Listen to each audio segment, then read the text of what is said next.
Hello, everyone, and welcome back to They Don't Teach This in Law School. I'm your host, Charlie Mann of law firm Alchemy, and my guest today is someone that I've known for quite a while now and watched his firm grow significantly over the last couple of years, has made some huge leaps, particularly with his mindset on viewing his law firm as a business and the opportunity available to him. Inevitably, we're going to get into it. He's one of those fantastic Floridians that I work with, and I'm excited to have him on the show to talk law and life, his criminal defense firm, etc. Maybe we'll even touch on golf. Danny Izquierdo, great to have you here. Hey, Charlie, thanks for having me. I'm really excited for the opportunity to be here and kind of riff with you and hopefully help other people out that might be going through the same things I was going through a couple of years ago. Undoubtedly. I am really stoked to unpack all of that. But first, you got to answer the question, what's the one thing they don't teach you in law school? Okay, so the cliche answer, which I'm told I can't give, is how to run a business. That's right. So obviously, for the record, they don't teach you that in law school either. But if I had to really zero in on something, it's this. And the reason why I picked this one answer is because you can kind of learn to run a business somewhat, even though they don't teach you it in law school. You can learn sales, you can learn marketing. There's a lot of places you can go to get information that is not provided to you by law school. That's right. One thing that I think they don't teach you in law school that is very important and instrumental is leadership principles and managing people. And as you grow and as you scale, that is one thing that, hopefully it's innate to you, but you really have to work on, because everybody you encounter in your business is different. Everybody you hire acts differently, has a different, makeup, personality, and really leadership, I'm learning now, is huge. So I think you can learn the marketing, you can learn the business stuff. The leadership is a lot of science, a lot of art, and they definitely don't teach you that shit in law school. And I don't know, unlike the other things that you can go get elsewhere, that seems to be kind of like the unicorn of running a business. So I'm going to say leadership and people management.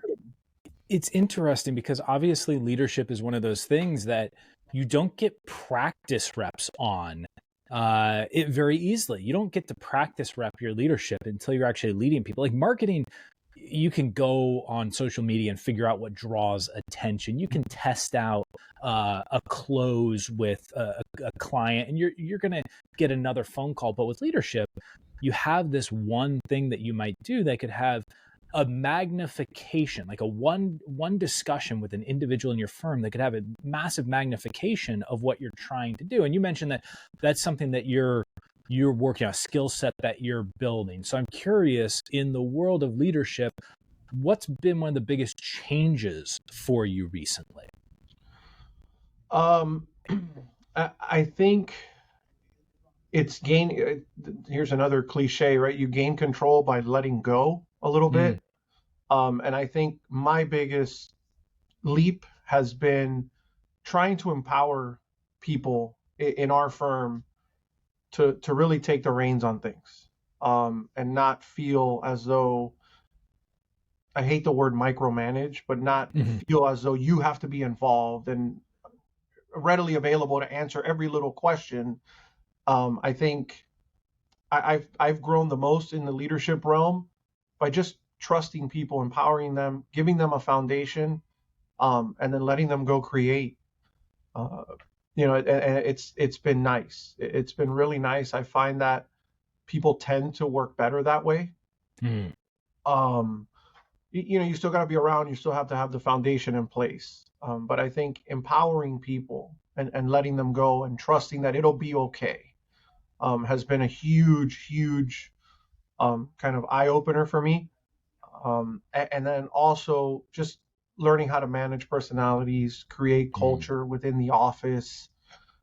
That has been, obviously it proves to be a little bit more challenging, because now we're not just exchanging widgets like task A, task B, feel empowered, you're in, to go do this.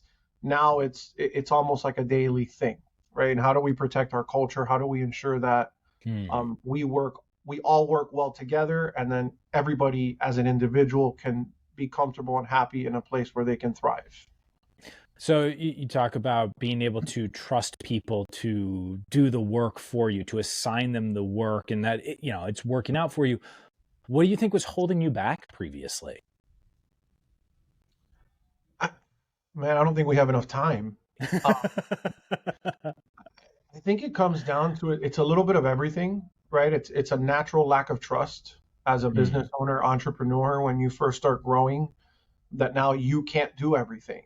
And no Hmm. matter how much you tell yourself that I can't do everything, I'll never grow if I keep trying to do everything, there comes a point where you hire somebody to do something and you're always a little hesitant, I Hmm. feel.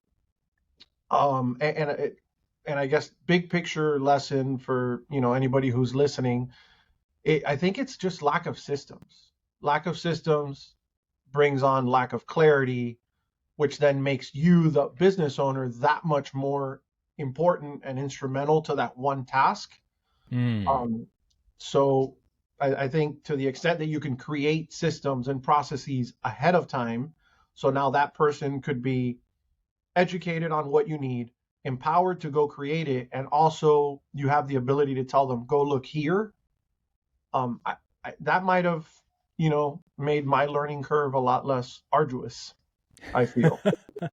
But Okay. I would say it's that. It's lack of systems, lack of clarity. Okay. So what have you been doing then over the last months, year and a half, 2 years to correct that? I think it's happened organically, simultaneously, kind of in like beautiful chaos is Mm. the easiest way to describe it.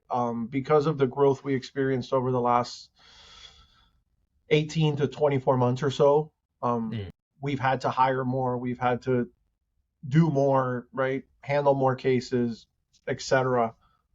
So it's kind of been, I don't want to say whack-a-mole, but right, somebody comes in, hey, this is our system, this is kind of what we want to do long term, and they kind of get the vision, and then they'll little by little play with, like let's say it's software, like our case management software is the best example of this. Um, like I've had employees in the past, like, hey, this is really powerful software. It's awesome. See what you can figure out. You're not going to break it. Hmm. And they'll start poking around in there, and then they'll actually bring things back to me and say, look at how I'm using this. Some of it was me seeing what our tools can do for us, and then telling an employee, hey, this is how ideally, right, fast, like dream scenario, how this firm operates. We will do it this way using these tools. Um, and then sometimes it's a hybrid of that, Right. where you get the right person, put them in the right seat, and then say, we have this powerful software. We've gotten it, into lap 3, but we need to finish the mile. So go ahead and you go run the last lap, and then let me know how it goes. It's a lot of that. It's a lot of trial and error, creating Oh systems yeah. on the fly. I will say we have finally gotten the team, collectively, but each individual member on their own, to Mm. take ownership of their core processes, the core processes that they are responsible for. And they have really helped build things out for us. And So I when you guess say that that, someone's taking ownership of a process, what does that look like? sometimes it's as simple as a new employee says, somebody's in the waiting room. How do you want me to handle it? What should I say? And we'll talk about it right then and there, because it's like, day one. They've been here for an hour and a half, and somebody's at the door, and like, we have to go get the door. Yeah. So we'll talk about it. I'll give them the guideposts, right?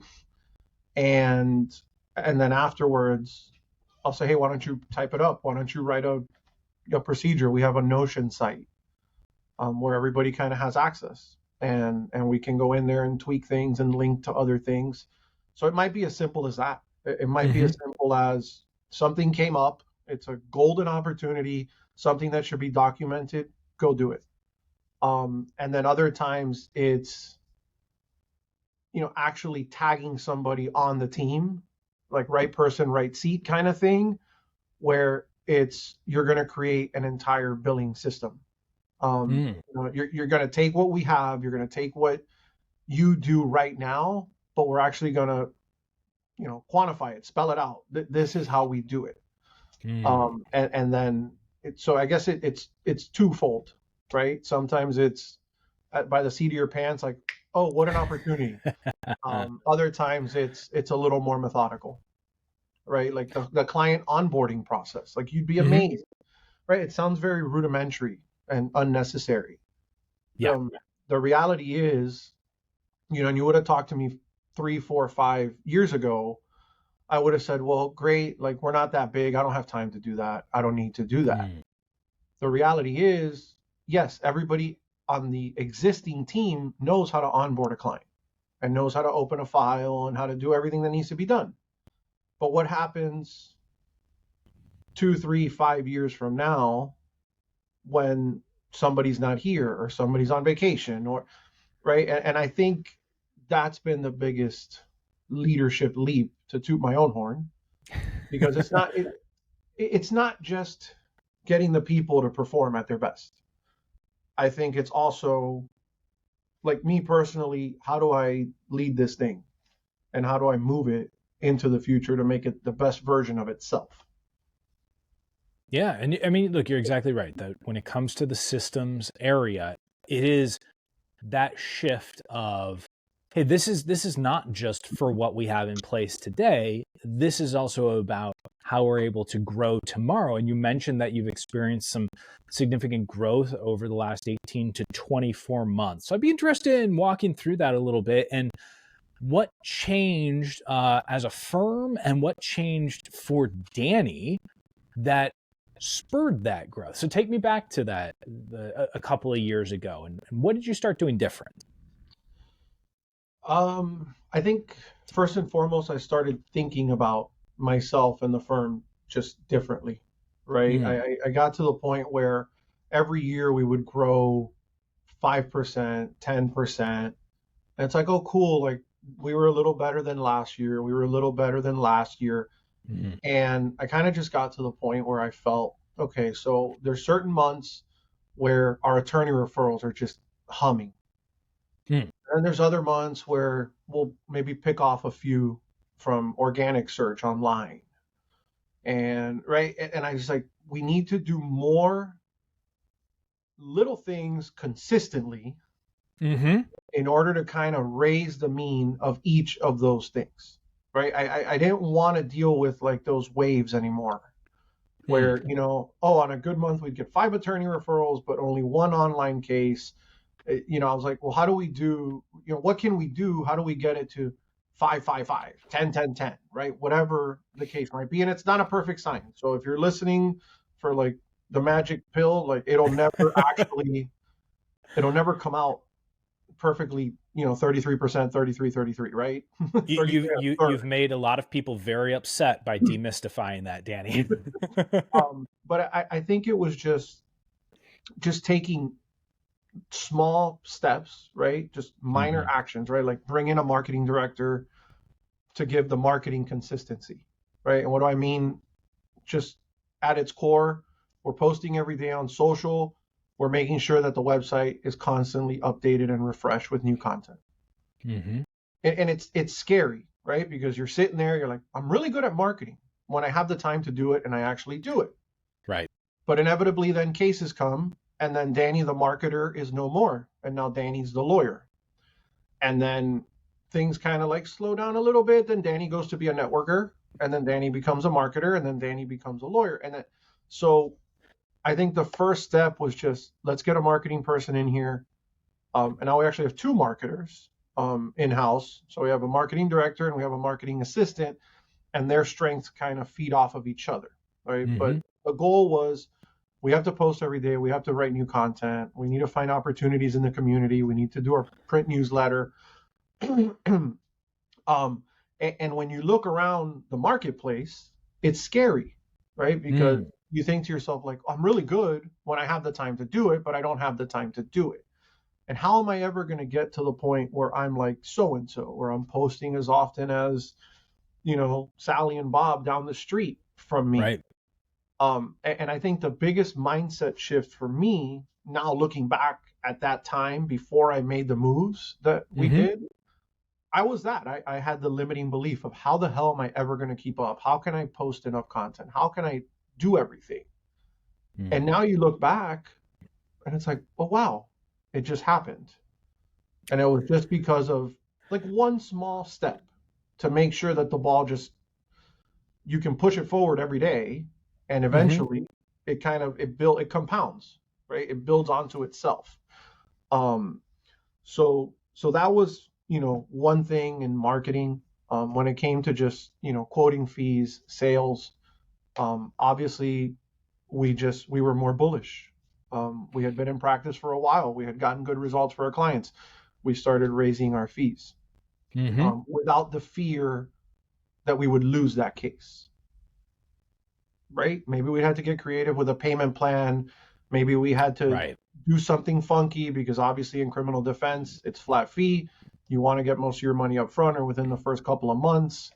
But we started quoting higher fees. We started quoting what we felt we deserved. And that was commensurate with the result and the work that we were doing. And I think the overarching thing to all of this happening was just partly born out of my anger and frustration. I was tired of just growing 4% every year. Yeah. And kind of just telling myself, well, why not me? Right? Like, why not me? Let's just go for it. Let's put these pieces in place. And I'll be honest, like when I hired the marketing director, it was scary as shit. Yeah. Right? Here's this huge chunk of overhead that I'm allocating here, only to then spend more money because right now we're going to restart up our print newsletter. And oh, by the way, you're a hell of a copywriter and a great strategist, but you're not really like great with social and with graphics. Oh, let's go get you an assistant that will complement you. And right. And then all of this stuff, it's a lot. And I feel like old me wouldn't have gotten over that hurdle. Whereas that version of me was just, you know what, let's do it because otherwise nothing will ever change. Right? Okay, you can so always there's this crawl it back if it didn't work. You'll never truly know what if you don't try. So absolutely. Look, you just alluded to the sort of the old Danny, new Danny paradigm, the past you. So some people compare it obviously to the chicken or the egg scenario. There's you can take the actions or you can shift the mindset, and we're wondering which one is supposed to come before the other. I'm curious in your experience, what helped with that shift for you, diving more into being the entrepreneur of your firm rather than a lawyer who owned a firm?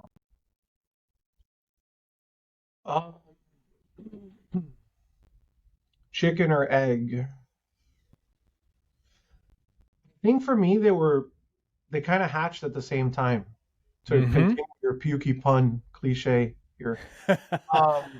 I don't know because I mean I've invested a lot in myself. I've studied marketing. I've studied business principles. Never really took the action, right? Either because of a limiting belief, a financial constraint, whatever it might be. I think if I had to pick one, I probably invested in my mindset and myself slightly before in the action piece because I had the information. We hadn't taken enough action. And I think that was born out of the limiting belief. So once I upped my own investment in myself, right? Mastermind groups, higher level membership in organizations, now with travel requirements, right now there's more skin in the game. Yeah. And I did that to force myself to stay accountable to myself and take action. And I think without the mindset, none of those decisions happen. So I'll say like by a nose mindset. But there's only so many things you can read and so many rooms you can sit in. If you don't do anything, you don't do anything. Agreed, 100% on that. I mean, and I think you're accurate, Danny, to describe it with a margin to it rather than an absolute. It is a marginal difference. You can only get so much of the way with one or the other. Now you have become a person who takes more action. When you look back on, past Danny, old Danny, to use a way that you refer to it, what would you have done to shake loose old Danny, say 5 years ago, that would have sped up the journey?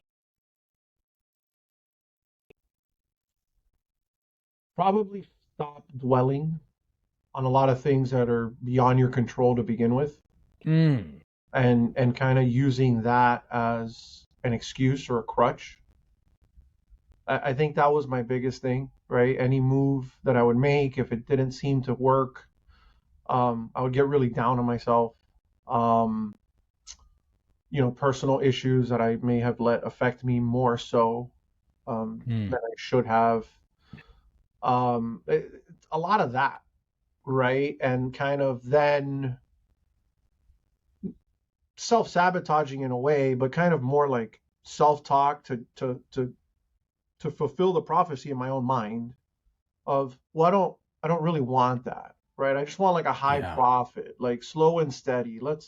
We'll get there. It'll be fine. I don't want to deal with all these problems and all these yeah, people and learn how to be a leader and all this, right? So it was kind of that was holding me back until little by little, right? Relationships I forged through various organizations and groups, and um and kind of seeing like, oh, well, we did 10% more this year. yeah. Well, my life didn't change. It's actually harder now. Um, and then it just kind of like, I don't know, the light bulb moment of, wait a minute, the more, the bigger we are, the better we all can be, right? More impact we Mm, have on our community, more people's lives that we can shape and help along the way. More people we can employ. And obviously, yes, as the entrepreneur, at the end of that road, at the end of that rainbow, right, comes what we all hope is the pot of gold. yes. Um, and I think it was that, right? I would just kept telling myself all this nonsense, all this bullshit of why I didn't want what I'm working towards now. And I think it was really just like a crutch for myself. Mm, Like, nah, whatever. I just want to work less, and I only want the best clients, and who cares, right? And it's snapping out of that. Once I snapped out of that, and I, I, I spent a lot of money I probably didn't have, right, to get myself in the right mindset and to keep myself accountable to myself.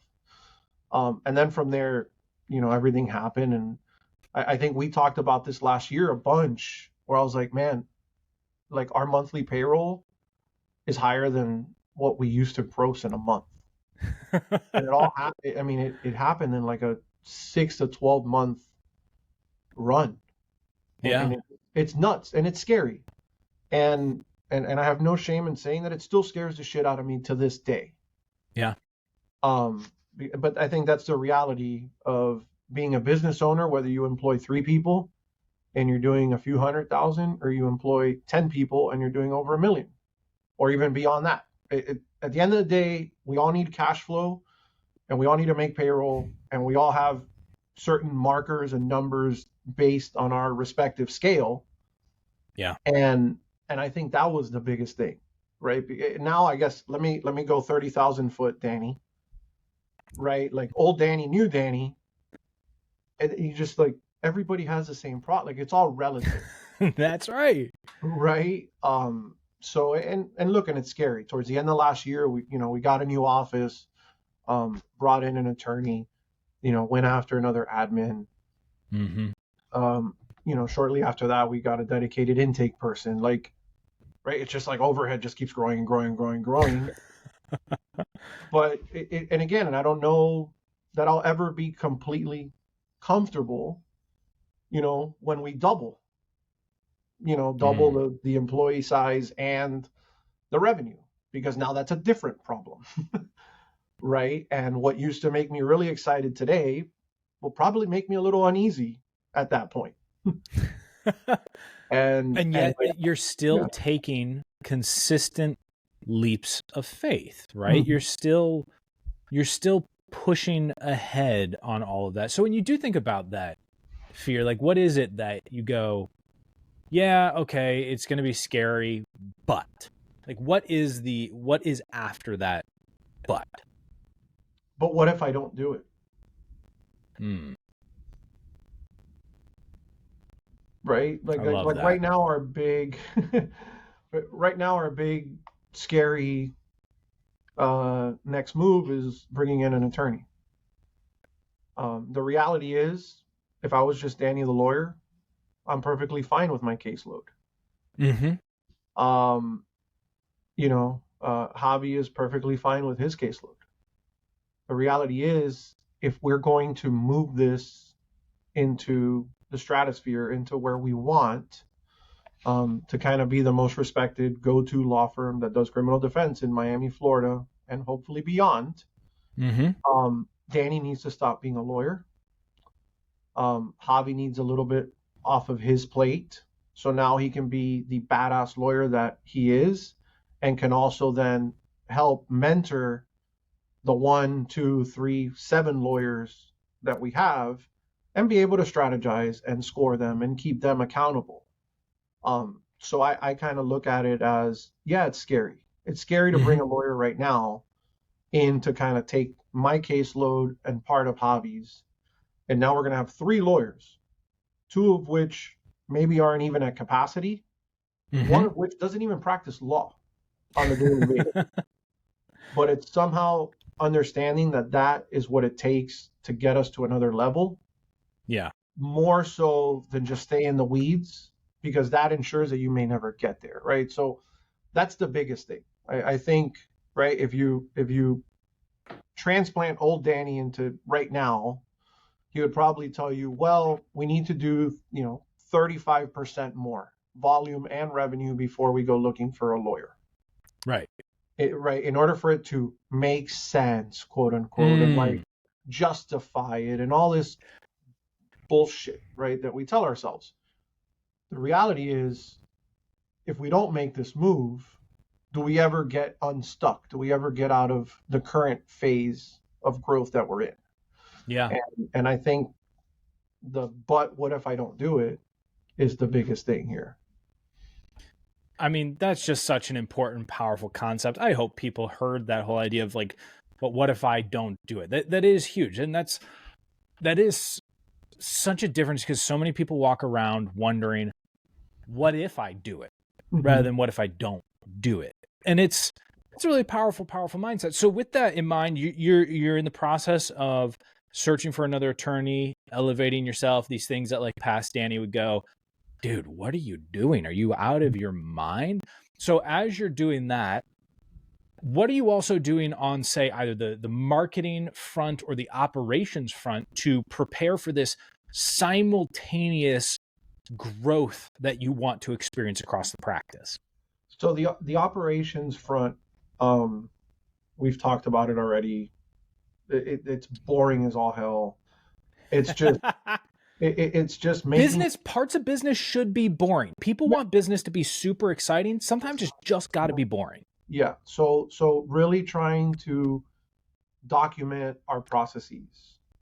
Filming training videos with Loom, like making sure that whether we need 2 legal assistants and 3 lawyers, or 5 lawyers and 15 legal assistants, that they can all come in to a system, to an operation that kind of just works, right? Mm-hmm. On the marketing front, I'm trying to get back on TikTok. That's kind of my unilateral decision that I decided I need to start posting on there again.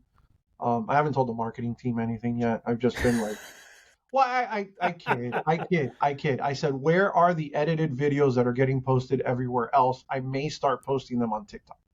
Okay, So I fair did. enough. I threw it out there. Anyways, Yeah. So like as far as our marketing operations, like the foundation is there, right? We have a weekly email. We do a bi-monthly mailed printed newsletter. We post every day on pretty much across all channels. We're going to add LinkedIn because LinkedIn is back in vogue now. Mm-hmm. We're going to up our content posting game to our website, but those are like little things, right? Like that's take the base we already have. How do we tweak it? How do we make it better? This year we have a big focus on community marketing, speaking engagements. We're starting a scholarship program. So it's really, it's more on that. And I guess 1B or 1A, however you want to rank them, and I'll rank them differently depending on the day you ask me.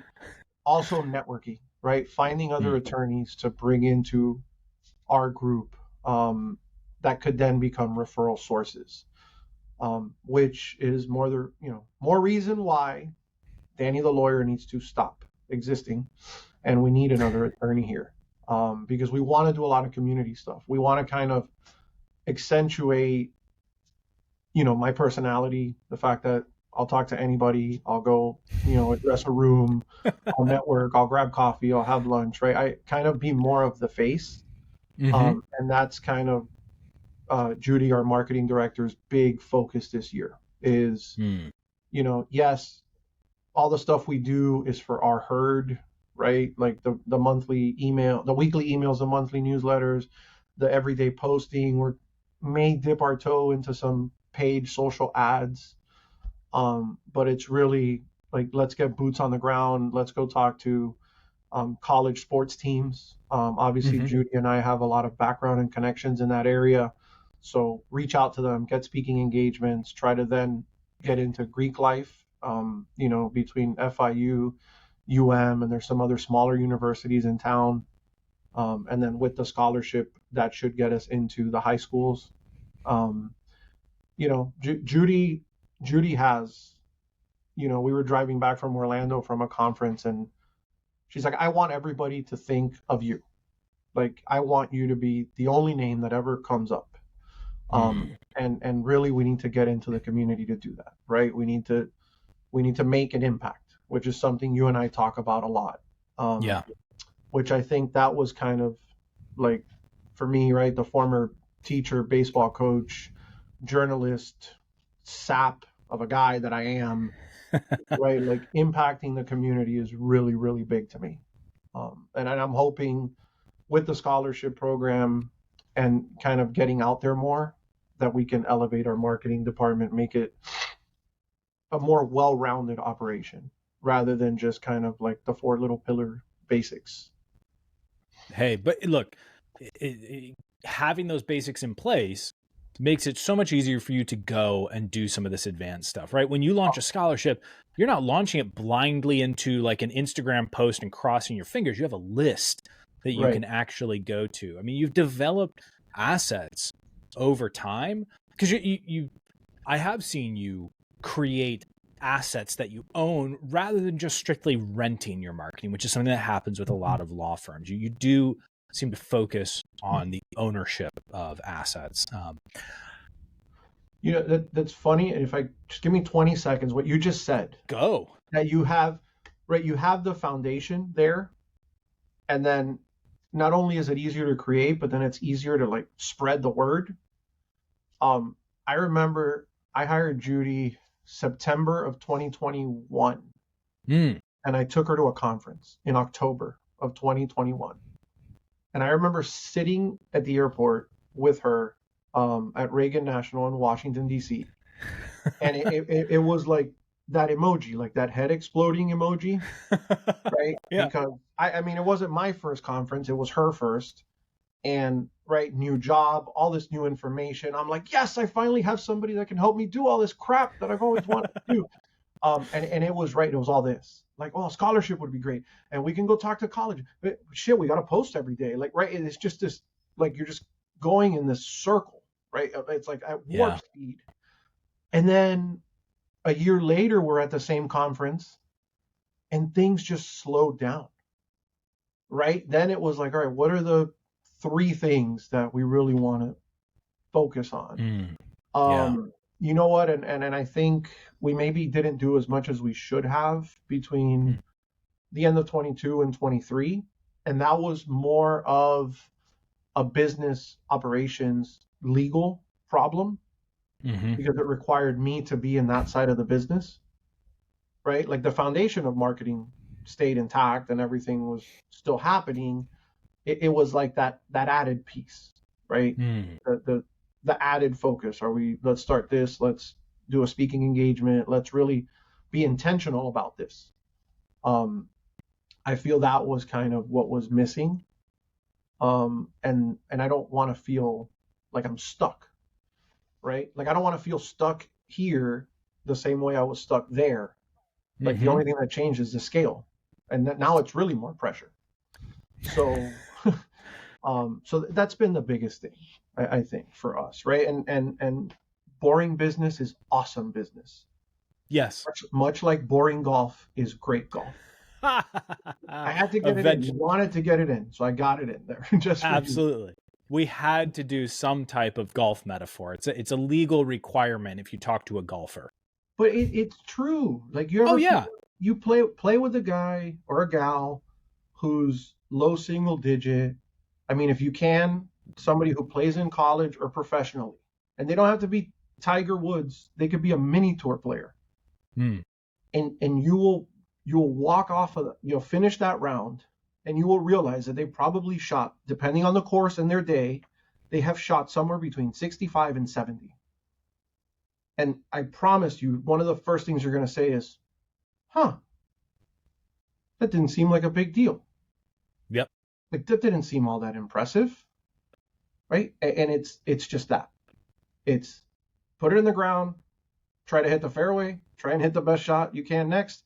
Dun, dun, dun, dun, dun. It's in the hole, pick it up, go to the next tee, do it again until you're done. And then add them all. And I think that if you're a golfer and a nut job, psychopath about golf, like I tend to be, that is the easiest way to think about running your business, right? Like we kept talking about, like push the ball forward, just do little things, eventually they compound. Yeah, it's the same thing in golf, right? Like when I've played my best, it feels like that, right? You walk off and you're like, I hit one or two great shots, I hit a lot of pretty good ones, but really tighten the misses, right? And stay present. Like just next shot, next shot, next shot, next shot, next shot. When you're done, add it up. Maybe it was good, maybe it wasn't. Figure out how to do better the next time.